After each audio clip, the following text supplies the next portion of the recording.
Enillydd y gadair ac felly prifardd Eisteddfod yr Urdd Ynys Môn 2026 ydy Lois Medi o Gaernarfon, aelod ynghylch Arfon, Rhanbarth Eryri.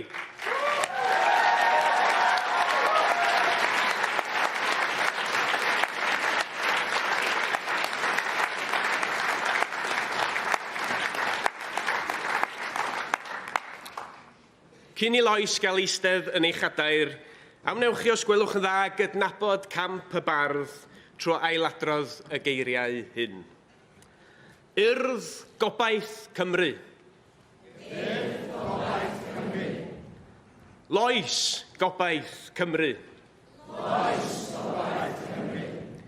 Ni yw Gobaith Cymru. Ni yw Gobaith Cymru.